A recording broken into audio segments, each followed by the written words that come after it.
ಇಂದು ಕ್ಷೇತ್ರದ ಶಾಸಕಿ ಶ್ರೀಮತಿ ರೂಪಕಲಾ ಎಂ ಶಶಿಧರ್ ಅವರು ಟಿ.ಗೊಲ್ಲಹಳ್ಳಿ ಗ್ರಾಮ ಪಂಚಾಯಿತಿಯ ಚಿಗುರಾಪುರ ಹಾಗೂ ಬೇತಮಂಗಲದ 2 ಮತ್ತು 8ನೇ ಬ್ಲಾಕಿನಲ್ಲಿ ಸಮಾಜ ಕಲ್ಯಾಣ ಇಲಾಖೆ ಹಾಗೂ ತಾಲೂಕು ಪಂಚಾಯಿತಿಯ ವಿಶೇಷ ಅನುದಾನದಲ್ಲಿ ಸುಮಾರು 34 ಲಕ್ಷ ರು ವೆಚ್ಚದ 2 ಶುದ್ಧ ಕುಡಿಯುವ ನೀರಿನ ಘಟಕ ಹಾಗೂ 2 ಐಮಾಸ್ ದೀಪಗಳ ಉದ್ಘಾಟನಾ ಕಾರ್ಯಕ್ರಮವನ್ನು ನೆರವೇರಿಸಿದರು. ಈ ಸಂದರ್ಭದಲ್ಲಿ ಗ್ರಾಮ ಪಂಚಾಯಿತಿ ಅಧ್ಯಕ್ಷರು, ಉಪಾಧ್ಯಕ್ಷರು, ಸದಸ್ಯರು ಹಾಗೂ ಗ್ರಾಮೀಣ ಭಾಗದ ಎಲ್ಲ ಮುಖಂಡರುಗಳು ಹಾಜರಿದ್ದರು.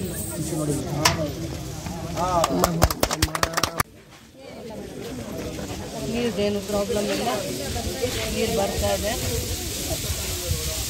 ಆಯಿತು, ಒಂದು 15-20 ದಿನದಲ್ಲಿ ಬೇತಮಂಗಲಲ್ಲಿ ಡಿಪಾರ್ಟ್ಮೆಂಟ್ನ ಫುಡ್ ಡಿಪಾರ್ಟ್ಮೆಂಟು, ರೇಷನ್ ಕಾರ್ಡ್ ಏನಾದರೂ ಇದ್ದರೆ, ಪೆನ್ಷನ್ ಏನಾದರೂ ಇದ್ದರೆ ರೆವಿನ್ಯೂ ಅವ್ರನ್ನ 2,000 ಯಾರಾದರೂ ಅಕೌಂಟಿಗೆ ಸರಿಯಾಗಿ ಬರಲಿಲ್ಲ ಅಂದರೆ CDP ಅವ್ರನ್ನೆಲ್ಲ ಕರೆದು ಇಲ್ಲಿ ಕ್ಯಾಂಪ್ ಮಾಡ್ತೀನಿ, ತಿಳಿಸ್ತೀನಿ. ಆ ಸಂದರ್ಭದಲ್ಲಿ ಉಪಯೋಗ ಮಾಡ್ತೀನಿ.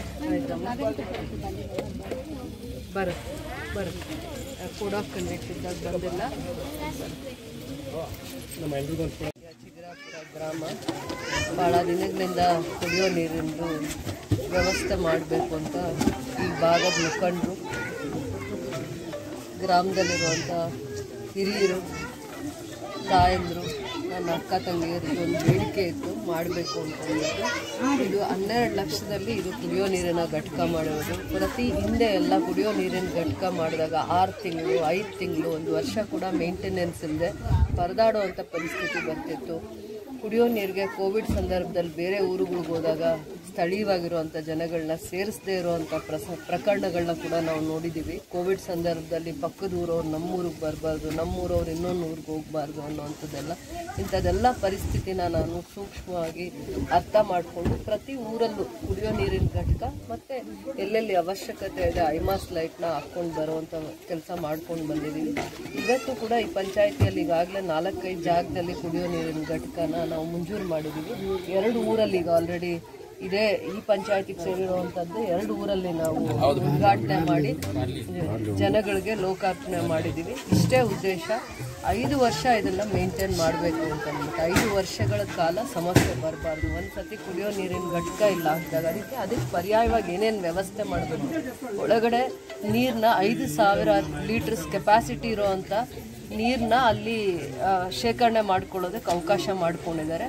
ಏನು ಗ್ರಾಮಕ್ಕೆ ಬೋರ್ವೆಲ್ಸ್ ಇರುತ್ತೆ, ಆ ಬೋರ್ವೆಲ್ ನೀರಿಂದ ಅದಕ್ಕೆ ಇದಾಗುತ್ತೆ. ಮತ್ತು ಮೇಂಟೆನೆನ್ಸ್ ಅವ್ರಿಗೆ ಯಾಕೆ ಕೊಡ್ತೀವಿ ಅಂದರೆ, ಮತ್ತೆ ನಾನು ಇವತ್ತು ಪೂಜೆ ಮಾಡಿ ಊರವರೆಲ್ಲ ಖುಷಿಯಾಗಿ ನನ್ನನ್ನು ಕರೆದು ಜವಾಬ್ದಾರಿಯಿಂದ ಕುಡಿಯೋ ನೀರು ಮಾಡಿದ್ದಾರೆ ಮೇಡಮ್ ಅಂದ್ಕೊಂಡು ಹೋಗೋ ಅಷ್ಟರಲ್ಲಿ 3 ತಿಂಗಳಲ್ಲೋ 4-5 ತಿಂಗಳಲ್ಲೋ ಮೇಂಟೆನೆನ್ಸ್ ಪ್ರಾಬ್ಲಮ್ ಬಂದಾಗ ನಾನು ಪಂಚಾಯಿತಿಯವರು ಅಥವಾ ಗ್ರಾಮದಲ್ಲಿ ಯಾರೋ ಒಬ್ಬರು ಕಾರಣಕರ್ತರಾಗಬಾರ್ದು. ಅದರಿಂದ ಮೇಂಟೆನೆನ್ಸ್ ಅವ್ರಿಗೆ ಕೊಟ್ಟಿದ್ದೀವಿ. ಈ ಊರಲ್ಲಿ ನೀರಿನ ಸಮಸ್ಯೆ ಬಂತು ಅಂದರೆ ನನ್ನ ಗಮನಕ್ಕೆ ಬಂದಾಗ ಯಾರಿಗೆ ಮೇಂಟೆನೆನ್ಸ್ ಕೊಟ್ಟಿದ್ದೀವಿ. ಇವತ್ತೆಲ್ಲ ಇದನ್ನು 5 ಲಕ್ಷದಲ್ಲೋ 6 ಲಕ್ಷದಲ್ಲೋ ಕುಡಿಯೋ ನೀರಿನ ಘಟಕ ಅಲ್ಲ ಇದು. ಪ್ರತಿಯೊಂದು ಕುಡಿಯೋ ನೀರಿನ ಘಟಕಕ್ಕೂ 12 ಲಕ್ಷ ವೆಚ್ಚದಲ್ಲಿ ಮಾಡ್ತಾ ಇದ್ದೀವಿ. ಮತ್ತು per hour 1000 litres capacity, per ಅವರ್ಗೆ 1,000 ಲೀಟ್ರ್. ಬಟ್ ಈ ಊರಿಗೆ ಬೇಡಿಕೆ ಇರೋದು ಬರೀ 500 ಲೀಟ್ರ್, ಪ್ರತಿದಿನ 500 ಲೀಟ್ರ್. ಮತ್ತು ಮನೆಗಳಲ್ಲಿ ಫಿಲ್ಟರ್ಸ್ ಹಾಕ್ಕೋತಾ ಇದ್ದೀವಿ. ಅದರಲ್ಲಿ TDS ಬರೀ 10 ಬರುತ್ತೆ. TDS 200 ಇಲ್ಲ ಅಂತಂದರೆ ಬರೋವಂಥ ದಿನಗಳಲ್ಲಿ ಕಾಲಕ್ರಮೇಣ ಕುಡಿತಾ ಬೋನ್ಸು ಡ್ಯಾಮೇಜ್ ಆಗುತ್ತೆ, ಬೋನ್ಸು 12 ಆಗುತ್ತೆ. ಅಂದರೆ ಅದನ್ನು ಸೈಂಟಿಫಿಕ್ಕಾಗಿ ಒಂದು ರಿಸರ್ಚ್ ಮಾಡಿ ನಾವು ಯಾವ ಸಂಸ್ಥೆಗೆ ಇವತ್ತು ಕುಡಿಯೋ ನೀರಿನ ಘಟಕ ಮಾಡಿ ಅಂತ ಜವಾಬ್ದಾರಿ ಕೊಟ್ಟಿದ್ದೀವಿ, ಹೆಬಿಟೈಟ್ ಕಂಪ್ನಿ ಅಂತ, ಅವರು ಅದನ್ನು ರಿಸರ್ಚ್ ಮಾಡಿಸಿದ್ದಾರೆ. ಮನೇಲಿ ನಾವು ಇವತ್ತು ಫಿಲ್ಟರ್ಸ್ ಹಾಕ್ಕೊಂಡಿದ್ದೀವಿ, ಯಾರ್ಯಾರಿಗೆ ಅನುಕೂಲ ಇದೆ 20,000 50,000 ಎಲ್ಲ ಕೊಟ್ಟು ಅಲ್ಲಿ TDS ಎಷ್ಟು ಬರುತ್ತೆ ಅಂತ ಚೆಕ್ ಮಾಡಿ, ಇಲ್ಲಿ TDSನ ಚೆಕ್ ಮಾಡಿಸಿ, ಇಲ್ಲಿ 200 ಇದೆ.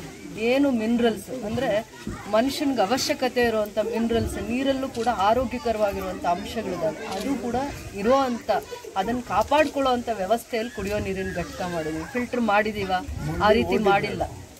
ಫಿಲ್ಟ್ರ್ ಮಾಡಿದ್ದೀವ ಕಾಟಾಚಾರಕ್ಕೆ ಅಂತ ಮಾಡಿಲ್ಲ. ನಿಮ್ಮ ಆರೋಗ್ಯದ ಬಗ್ಗೆ ನಮಗೆ ಅಷ್ಟೇ ಕಾಳಜಿ ಇಟ್ಕೊಂಡು ಅದನ್ನು ಮಾಡಿದ್ದೀವಿ. ಇವತ್ತು ಕೂಡ ಇವ್ರು ಟೆಸ್ಟ್ ಮಾಡಿಸಿದ್ರು ಕೂಡ ಗ್ರಾಮಸ್ಥರಾಗಿರ್ಬೋದು, ಸ್ಥಳೀಯರಾಗಿರ್ಬೋದು 200 ಇರುತ್ತೆ TDS. ಅಂದರೆ ಆರೋಗ್ಯಕರವಾಗಿರುವಂಥ ಎಲ್ಲ ನೀರಿನಲ್ಲಿ ಸಿಗಬೇಕಾಗಿರುವಂಥ ಮಿನರಲ್ಸು, ಅದರಲ್ಲಿ ಒಂದು ಪೌಷ್ಟಿಕಾಂಶಗಳಿರುತ್ತಂತೆ, ಅದು ಅವ್ರಿಗೆ ಸಿಕ್ಕಲೇಬೇಕು ಅಂತ. ಮನೆಯಲ್ಲಿ ಫಿಲ್ಟ್ರಿಗೆ ಮಾಡಿದ್ರೆ ಮನೆ ಫಿಲ್ಟ್ರಿಗೂ ಈ ಫಿಲ್ಟ್ರಿಗೂ ಇದು ಆರೋಗ್ಯಕರವಾಗಿದೆ. ಪ್ರತಿಯೊಂದು ಕುಟುಂಬನೂ ಇಲ್ಲಿರುವಂಥ ನೀರು ತೊಗೊಂಡು ಹೋಗ್ಬೇಕು. ಈ ಭಾಗದಲ್ಲಿರುವಂಥ ಗ್ರಾಮಸ್ಥರು ಈ ನೀರನ್ನು ಬಳಸೋದಕ್ಕೆ ಆರೋಗ್ಯಕರವಾಗಿದೆ. ರಿಸರ್ಚ್ ಕೂಡ ಪ್ರೂವ್ ಆಗಿದೆ. ಆ ರಿಸರ್ಚ್ನ ಸರ್ಟಿಫಿಕೇಟ್ ಕೂಡ ಇಲ್ಲಿ ಹಾಕಬೇಕು ಅಂತ ಹೇಳಿದ್ದೀನಿ. ಕನ್ನಡದಲ್ಲಿ ಅದನ್ನು ಭಾಷಾಂತರ ಮಾಡಿ ಆ ರಿಸರ್ಚ್ ಏನು ಪ್ರೂವ್ ಆಗಿದೆ, ಏನು ಸೈಂಟಿಫಿಕ್ ಆಗಿ ಪ್ರೂವ್ ಆಗಿದೆ, ಏನು ಆರೋಗ್ಯಕರವಾಗಿರುವಂಥ ನೀರು ಈ ಅಂಶಗಳಿದ್ದಾವೆ ಅನ್ನೋದನ್ನು ಕೂಡ ಇಲ್ಲಿ ನೀವು ಮೆನ್ಷನ್ ಮಾಡಬೇಕು ಬೋರ್ಡಲ್ಲಿ ಅಂತ ಹೇಳಿದ್ದೀನಿ. ಅದಕ್ಕೆ ಅರ್ಥ ಮಾಡ್ಕೊಳ್ಳಿ. ಕಾಟಾಚಾರಕ್ಕೆ ಫಿಲ್ಟರ್ ಹಾಕಿದ್ದೀನ, ಲೈಟ್ ಹಾಕಿದ್ದೀನ ಅಂತ ಅಂದ್ಕೊಂಡು ಹೋಗೋದಕ್ಕೆ ನಾವು ಬಂದಿಲ್ಲ. ನೀವಂದರೆ ನಮ್ಗೆ ಗೌರವ ಇದೆ, ಅಭಿಮಾನ ಇದೆ, ಆರೋಗ್ಯದ ಬಗ್ಗೆ ಇನ್ನೂ ಹೆಚ್ಚಿನ ಕಾಳಜಿ ಇದೆ. ಯಾರ ಮನೇಲಿ ಫಿಲ್ಟರ್ ಹಾಕ್ಕೊಳ್ಳೋಕ್ಕಾಗಲ್ಲ 15-20 ಸಾವಿರ 50 ಸಾವಿರ ಖರ್ಚು ಮಾಡಿ ಇಂಥ ನೀರು ಯೋಗ್ಯವಾಗಿದೆ ಅನ್ನೋದನ್ನು ಪ್ರತಿಯೊಂದು ಮನೆಗೂ ಯೋಗ್ಯವಾಗಿರುವಂಥ ಕೆಲಸ ಮಾಡಬೇಕಂದ್ರೆ ಸರ್ಕಾರ ಕೆಲವೊಂದು ಯೋಜನೆಗಳು ಕೊಟ್ಟಿದೆ. ಅದು ನಿಮ್ಮ ಮನೆಗೆ ಮುಟ್ಟುತ್ತಾ ಇಲ್ವಾ ಅಂತ ನೀವು ಯೋಚನೆ ಮಾಡಿ. ಇನ್ನೊಂದು ಕಾರ್ಯಕ್ರಮ ಏನು, ನಿಮ್ಮ ಹೆಣ್ಮಗು ಅಂತ ನನ್ನನ್ನು ಗುರುತಿಸಿ ನನಗೆ ಅವಕಾಶ ಕೊಟ್ಟಿದ್ದಕ್ಕೆ ನನ್ನಿಂದನೂ ಒಳ್ಳೇದಾಗಬೇಕಲ್ವ ಒಂದು ಪ್ರತಿ ಊರಿಗೂ. ಆ ಒಂದು ವಿಚಾರದಲ್ಲಿ ರಸ್ತೆ ಮಾಡ್ತೀವಿ ಮರ್ತು ಹೋಗ್ತೀರಾ, ಚರಂಡಿ ಮಾಡ್ತೀವಿ ಮರ್ತು ಹೋಗ್ತೀರಾ. ಆದರೆ ಕುಡಿಯೋ ನೀರು ಕೂಡ ಒಂದು ಪವಿತ್ರತೆ ಇದೆ. ಯೋಗ್ಯವಾಗಿರೋ ನೀರು ಕೊಟ್ಟಿದ್ದೀವಿ ಅಂತ ನಮಗೂ ತೃಪ್ತಿ ಇರಬೇಕು. ನಮ್ಮ ಮೇಲೆ ನಂಬಿಕೆ ಇಟ್ಕೊಂಡಿರೋದಕ್ಕೆ ನಿಮಗೂ ಖುಷಿ ಆಗಬೇಕು, ಸಮಾಧಾನ ಆಗಬೇಕು. ಆ ಒಂದು ಜವಾಬ್ದಾರಿ ಕೆಲಸ ಮಾಡಿದ್ದೀವಿ.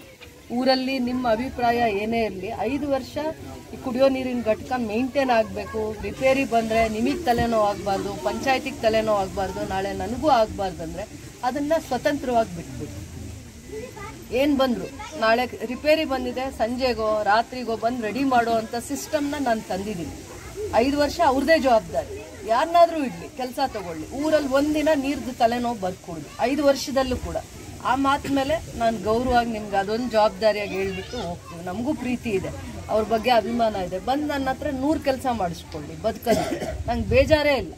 ಇದು ಮಾತ್ರ ಗೌರವಾಗೇ ಮೇಂಟೈನ್ ಆಗಬೇಕು. 6 ತಿಂಗಳಾದಮೇಲೆ ಇವನಿಗೆ ಗೊತ್ತಾಗಲ್ಲ ಯಾರನ್ನ ಕರ್ಕೊಂಬರ್ಬೇಕು, ಯಾವ ಟೆಕ್ನಿಷಿಯನ್ ಕರ್ಕೊಂಬರ್ಬೇಕು ಅವ್ರಿಗೆ ಗೊತ್ತಾಗಲ್ಲ, ರಿಪೇರಿಗೆ ಯಾರನ್ನ ಹುಡುಕ್ಬೇಕು ಅಂತ ಗೊತ್ತಾಗಲ್ಲ. ಅದಕ್ಕೆ ಒಂದು 60 ಜಾಗದಲ್ಲಿ ನಾವು ಫಿಲ್ಟರ್ಸ್ ಹಾಕ್ತಿದ್ದೀವಿ. ಟೌನ್ದು ಸೇರಿದ್ರೆ 100 ಜಾಗದಲ್ಲಿ ಹಾಕ್ತಾ ಇದ್ದೀವಿ. ಅಷ್ಟು ಮೇಂಟೈನ್ ಮಾಡಬೇಕಂದ್ರೆ ಒಂದು ಏಜೆನ್ಸಿ ಕೊಟ್ಬಿಡ್ಬೇಕು ನಾವು. ಒಂದು ಊರ್ದಲ್ಲ ಇದು ಕತೆ. ಅದಕ್ಕೆ ಅಭಿಮಾನ ಇದೆ, ಓಡಾಡಿದ್ದಾರೆ, ಕೆಲಸ ತಗೊಂಡಿದ್ದಾರೆ. ಇವರೆಲ್ಲ ಬರ್ತಾರೆ ನಮ್ಮ ಆಫೀಸ್ಗೆ, ನಮ್ಮ ಊರಿಗೆ ಅದು ಮಾಡಿ ವಿಶೇಷವಾಗಿ ಅವ್ರು ಬದುಕೋದಕ್ಕೆ ಬೇರೆ ದಾರಿಗಳು ಇದಾವಣ್ಣ, ಮಾಡ್ತೀವಿ ನಾವು ಅದನ್ನು ಗೌರವವಾಗಿ ಮಾಡ್ತೀವಿ. ಇದು ಅವ್ರ ಜವಾಬ್ದಾರಿ ಕೊಟ್ಟಾದ್ಮೇಲೆ 5 ವರ್ಷನೂ ಒಂದಿನೂ ಸಮಸ್ಯೆ ಬರದೇ ಇರೋಂಗೆ, ನಮಗೆ ತಲೆನೋವು ಮಾಡದೇ ಇರೋಂಗೆ ಮೇಂಟೈನ್ ಮಾಡಲಿ ಅವ್ರು.